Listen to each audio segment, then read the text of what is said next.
নমস্কাৰ বন্ধু বান্ধৱীসকল, আজিৰ ভিডিঅ'টোত মই ষ্টামলো 5mg টেবলেটৰ বিষয়ে আলোচনা কৰিম।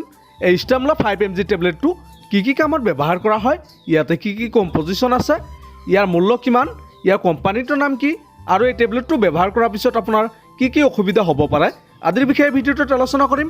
তো বন্ধু বান্ধৱীসকল, আপোনালোকে ভিডিঅ'টো স্কিপ নকৰাকৈ আৰম্ভণিৰ পৰা শেষলৈকে চাব।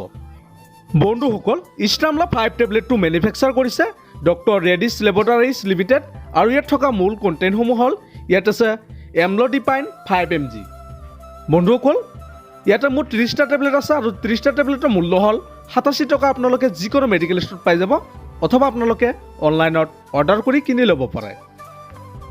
বন্ধুসকল, ষ্টামলো 5mg টেবলেটটো কেলছিয়াম চেনেল লকাৰ হিচাপে কাম কৰে, যাৰ ফলত ৰক্তবাহী নলীসমূহ প্ৰসাৰিত কৰে আৰু ৰক্ত প্ৰবাহ উন্নত কৰাত সহায় কৰে।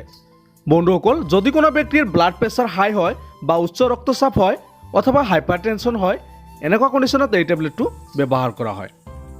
বন্ধুসকল, এই টেবলেটটো ব্যৱহাৰ কৰাৰ আগতে আপোনালোকে সদায় ডক্টৰৰ পৰামৰ্শ ল'ব আৰু সদায় আপোনালোকে ব্লাড প্ৰেছাৰ চেক কৰি ল'ব। বন্ধুসকল, এই ষ্টামলো 5mg টেবলেটটো ব্লাড প্ৰেছাৰ কণ্ট্ৰল কৰাৰ কাৰণে ব্যৱহাৰ কৰা হয়।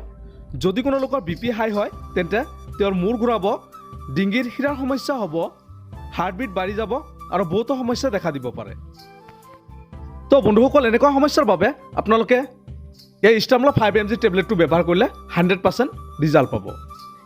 বন্ধুসকল, এই ষ্টামলো 5mg টেবলেটটোৰ সৈতে আপোনালোকে এইসমূহ মেডিচিন ব্যৱহাৰ নকৰিব, যেনেকৈ আপোনাৰ চাইক্ল'স্পৰিন, কেটকনাজল, ৰিটেনভিৰ, চিলডেনাফিল, ভাৰ্ডেনাফিল, টেডেনাফিল আদি এইসমূহ মেডিচিন আপোনালোকে একেলগে ব্যৱহাৰ নকৰিব।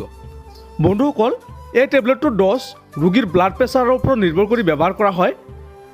আপোনালোকে এই টেবলেটটো ডেইলি 5mgৰ পৰা 10mgলৈকে আপোনালোকে দিনত এবাৰ অথবা ডক্টৰৰ পৰামৰ্শ লৈহে আপোনালোকে ব্যৱহাৰ কৰিব। বন্ধুসকল, এই ষ্টামলো 5mg টেবলেটটো যিসকল মহিলা শিশুক স্তনপান কৰায় সেইসকলে এই টেবলেটটো ব্যৱহাৰ নকৰিব। হাৰ্টৰ পেচেণ্ট বা হৃদৰোগ থকা ব্যক্তিয়ে আপোনালোকে এই টেবলেটটো ব্যৱহাৰ নকৰিব। এই ষ্টামলো 5mg টেবলেটটো ব্যৱহাৰ কৰাৰ পিছত আপোনাৰ ছাইড ইফেক্ট দেখা দিব পাৰে, যেনেকৈ আপোনাৰ মূৰ ঘূৰোৱা, বমিৰ ভাৱ, পেটৰ বিষ, অনিদ্ৰা, পেশীৰ বিষ, বুকুত জ্বলন ভাৱ আদি এনেকুৱা ধৰণৰ সমস্যা দেখা দিব পাৰে। বন্ধুসকল, এইবোৰ হ'ল সাধাৰণ ছাইড ইফেক্ট। ইয়াৰ ওপৰত যদি কোনো ধৰণৰ ছাইড ইফেক্টে দেখা দিয়ে তেন্তে আপোনালোকে এই ষ্টামলো 5mg টেবলেটটো ব্যৱহাৰ কৰিবলৈ বন্ধ কৰিব আৰু ডক্টৰৰ পৰামৰ্শ ল'ব। তো বন্ধু বান্ধৱীসকল, আজিৰ ভিডিঅ'টো ইমান আছিল। যদি ভিডিঅ'টো ভাল লাগে প্লিজ এটা লাইক কৰি দিব, আৰু যিসকলে এতিয়ালৈকে আমাৰ চেনেলটো ছাবস্ক্ৰাইব কৰা নাই আপোনালোকে প্লিজ ছাবস্ক্ৰাইব কৰি দিব, আৰু এই ষ্টামলো 5mg টেবলেটৰ বিষয়ে অধিক জানিবৰ কাৰণে আপোনালোকে কমেণ্ট কৰি জনাই দিব পাৰে। ধন্যবাদ।